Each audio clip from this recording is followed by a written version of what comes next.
I will take this opportunity to thank for this invitation to talk at the 64th annual meeting of the Subtropical Plant Science Society. Learning to live with HLB. HLB or Huang Long Bing or the citrus greening disease is a serious bacterial problem in Florida. Together with the hurricanes and a bad economy, this disease has reduced the citrus acreage in Florida from 900,000 acres to just 600,000 acres. Moreover, it is reducing the morale of the citrus industry. This tiny bacterium and the insect vector together threaten a $13 billion citrus industry in the United States. Ladies and gentlemen, I would like to analyze the HLB situation and submit to you that there is hope rather than perhaps hoping for a better future in spite of the circumstances. In my talk, I want to analyze 7 specific topics.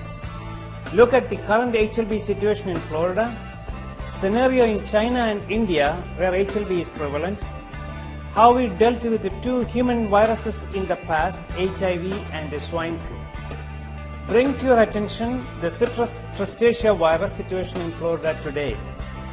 Show you what our scientists, the governments, research laboratories and the citrus industry are doing to control HLB. Look at innovations in citrus, including one of my own from Texas. Share lessons from Washington apples to watches made in Switzerland. And at the end of this talk, I want to leave you with hope, a lot of hope. HLB hit a panic button in Florida for obvious reasons. Many people in Texas, Arizona, California and Washington DC feel the panic waves coming out of Florida citrus industry. There is no doubt that this is a serious disease, but what can we do? We have to learn to live with it whether we like it or not. There is no option. The reason I show you a cartoon bacterium here and not a real bacteria is because we do not know much about the morphology of this bacterium. It is a difficult one to culture even in the most sophisticated research laboratories in the world. But we know a lot about the genes of this bacterium and that is interesting. We have citrus growers in Florida that have removed thousands, perhaps even more than 1 million trees altogether in Florida, are beginning to accept the fact that because of HLB, growing citrus trees for long-term profit like for 50 years is no longer possible. The Florida citrus growers are beginning to realize that perhaps they have to grow citrus on a short-term basis, plant more trees per acre and make dollar returns faster.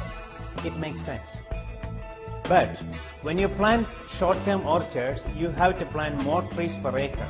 It costs a lot of money to plant more trees per acre as we practice today. The citrus growers are looking for immediate help from the scientists. Yes, there are promising news from our entomologists that showed methods to control the insect vector through efficient chemical sprays, area-wide psyllid control, dormant sprays, and the use of biological control. So, the good news is that there is promising news for efficient vector control. We can win half the battle, especially if a strategy is used to protect the young citrus from psyllids. So the take-home message here is that we know how to control HLB vector. Some scientists are trying to introduce disease resistance in citrus trees via molecular techniques. This is an approach that will take years, especially with the fruit trees like citrus that will take many years to produce fruits.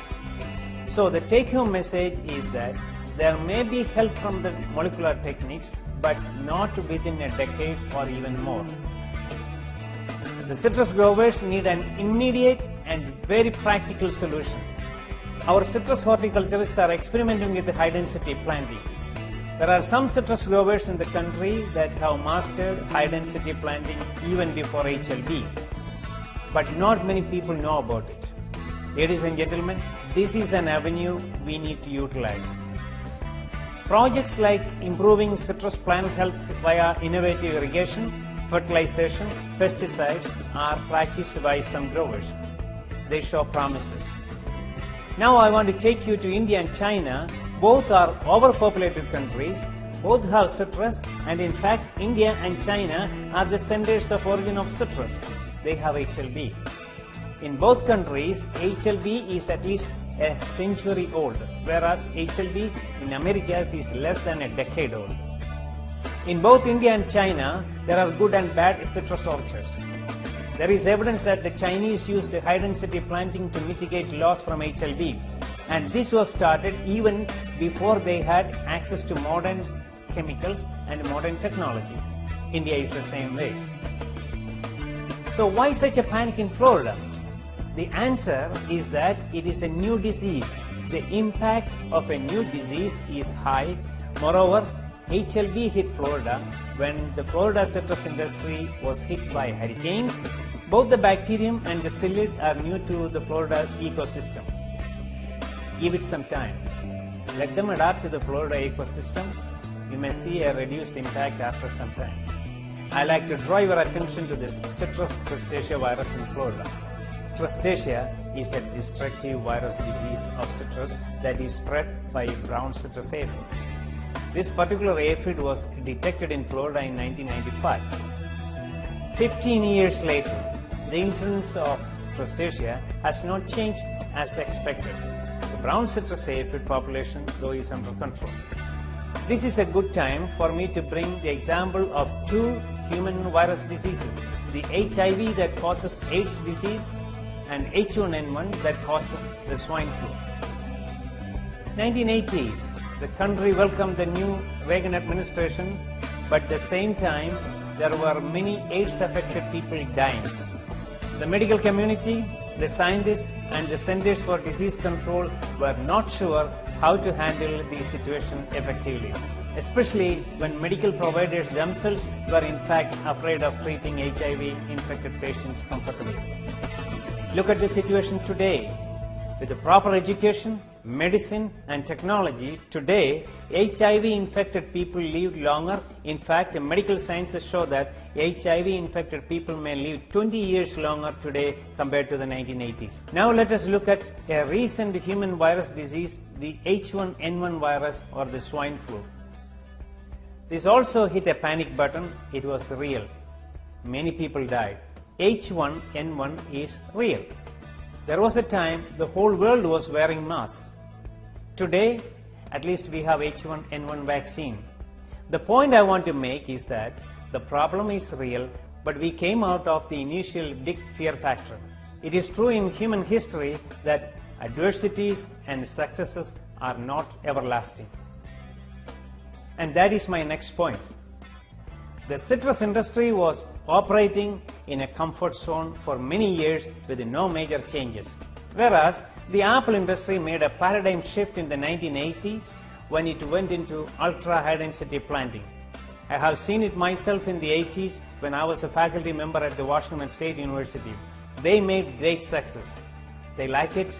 I'm fascinated by their success. The citrus industry did not make a paradigm shift. The citrus industry is actually 25 years behind the apple industry in terms of high density planting.